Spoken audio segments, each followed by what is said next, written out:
Money is something we all need, but few of us have a completely comfortable relationship with it. We learn early that money buys what we need and what we want. But as we grow older, it becomes much more than that. It becomes security, freedom, status, and sometimes even a measure of our success. And when money starts measuring our lives, rather than simply supporting them, problems can begin. Having too little money creates obvious problems, but having plenty doesn't always bring peace of mind. We can fear losing it, spend too much of it, or spend our lives chasing more. Perhaps the real problem isn't simply how much money we have, but our relationship with it. Money should be a tool that helps us live, giving us choices and security. The danger begins when the tool becomes the master, and our lives become organized around serving it. We all spend money for different reasons. Sometimes we buy what we genuinely need. Sometimes we buy something because we have worked hard and feel we deserve a reward. There is nothing wrong with that. A meal, a new shirt, a holiday, or even a small treat can bring pleasure. The problem starts when spending becomes a way of changing how we feel. We are bored, unhappy, stressed or disappointed, so we buy something. For a moment, the problem seems to disappear. The trouble is that the feeling usually doesn't last. The new purchase becomes ordinary, while the reason we bought it remains. So we buy something else. Before long, spending can become a habit rather than a choice. We aren't buying the thing anymore. We are buying the feeling we hope it will create. And when that feeling fades, we may be left with something unexpected, another payment, another regret, and another problem that money was never capable of solving in the first place. Debt is often described as a financial problem, but it can become something much bigger. A loan can solve today's problem while quietly creating tomorrow's. We borrow for a home, a car, an emergency, or sometimes simply something we want now. The danger comes when tomorrow arrives with its own bills. Interest doesn't care why we borrowed the money. It simply keeps growing. And slowly, something that once felt like freedom can begin to feel like a weight we carry everywhere. Debt can also change the way we think. Instead of asking what we want, we begin asking what we can afford each month. The difference matters. A payment may look manageable on its own, while several payments quietly consume our future income. Getting out of debt rarely happens in one dramatic moment. It usually begins with facing the numbers honestly, stopping the cycle and accepting that some things may have to wait. Freedom often starts with the decision to owe less tomorrow. Saving money sounds simple. Spend less than we earn and put something aside for the future. Yet saving can be surprisingly difficult. There is always something tempting to buy today, while the benefit of saving belongs to a future version of ourselves. That future can feel distant and uncertain. But savings are more than numbers in an account. They can buy breathing space when something goes wrong. They give us choices, reduce fear, and remind us that tomorrow deserves some attention too. Work is one of the biggest ways money enters our lives, but it can also become one of the biggest financial problems. We work to earn money, then sometimes work more because we want more of it. A promotion brings a bigger salary, but perhaps also longer hours and less time. We tell ourselves we are building a better life, while quietly giving up parts of the life we already have. There is nothing wrong with ambition. The question is whether the extra money is worth the extra cost. Money rarely stays a private matter when two people share a life. One may spend freely, while the other saves every penny. One may see money as enjoyment, the other sees it as security. Neither is necessarily wrong, but the difference can create arguments, secrecy, and resentment. Couples can love each other deeply and still struggle to agree about money. Perhaps the answer is not finding someone who thinks exactly as we do, but learning to talk honestly about what money means to each of us. Family can make money even more complicated. Parents want to give their children the things they didn't have, while also trying to teach them the value of earning and saving.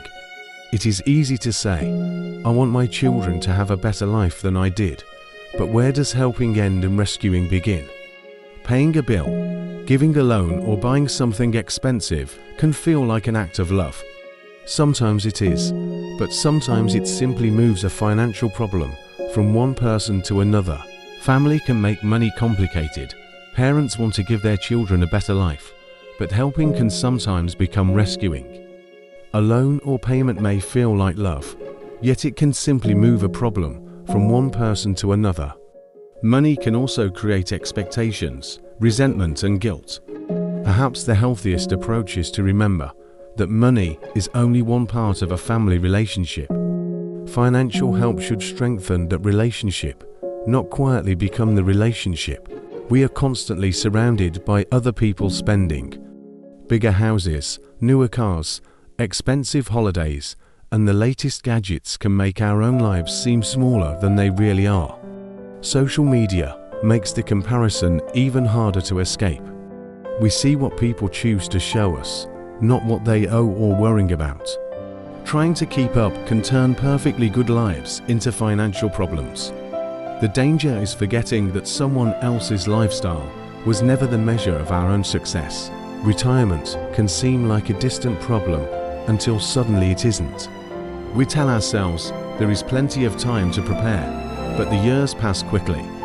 The challenge isn't simply having enough money to stop working. It is knowing what kind of life we want when work no longer provides routine, purpose, or income. Saving matters, but so does planning how we will use our time.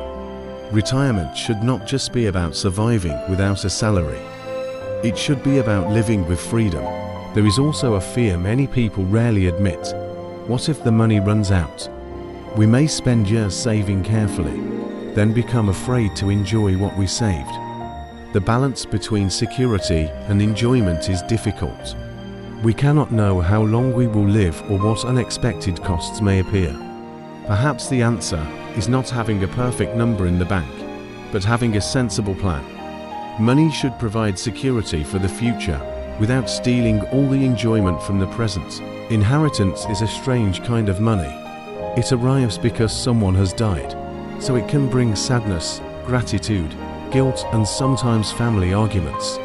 It can provide security, but also create expectations about how it should be used. Perhaps the best way to honor an inheritance is to use it wisely, while remembering that the person who left it was always worth more than the money itself. There comes a point when we have to ask what money is actually for.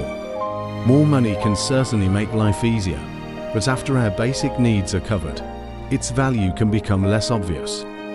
A bigger house, a better car, or a more expensive holiday may bring pleasure, but none of them guarantees happiness. Perhaps enough is not a number at all. Perhaps enough is the point where money gives us security and choices, without demanding that we sacrifice everything else to get more of it. Money can become a problem when it starts controlling our decisions. We may stay in a job we hate because we are afraid to leave. We may avoid taking a chance because we cannot risk losing income. We may even remain in situations that make us unhappy simply because they feel financially safe. Security matters, but so does freedom. The aim should not be to ignore money, but to understand it well enough that it supports our choices, rather than quietly making those choices for us. Perhaps the biggest financial problem is not having too little, but never believing we have enough. There will always be something newer, bigger, or more expensive. If we measure ourselves against others, the finish line keeps moving. Eventually, we have to decide what matters more than having more. Time, family, experiences, and freedom cannot simply be bought back. Money matters, but it should serve the life we want, not become the life we serve. Perhaps the answer is not to have more money, but to have a healthier relationship with the money we have. We cannot control every bill, setback, or change in life, but we can control some of our choices. We can spend with purpose, save with a reason, deal with debt, and stop comparing our lives with someone else's. Money will always matter, but when we understand what is truly enough, it can return to its proper place, not as the purpose of our lives, but as a tool that helps us live them. Money can provide security, freedom and opportunities, but it can also create problems. We may spend to feel better, borrow to solve today's problems, or work endlessly to earn more. Debt can become a weight, while comparison can make us feel that what we have is never enough. Money also affects relationships, families, retirement and inheritance. The problem is not always how much we have, but the relationship we develop with it. Perhaps financial freedom begins with understanding what money is actually for. We need enough to provide security and choices, but chasing more can cost us time, relationships and enjoyment. We can spend with purpose, save for the future, face debt honestly and stop measuring our lives against others. Money matters, but it should remain a tool. The goal is not to make money the purpose of our lives, but to use it to build the life we truly want.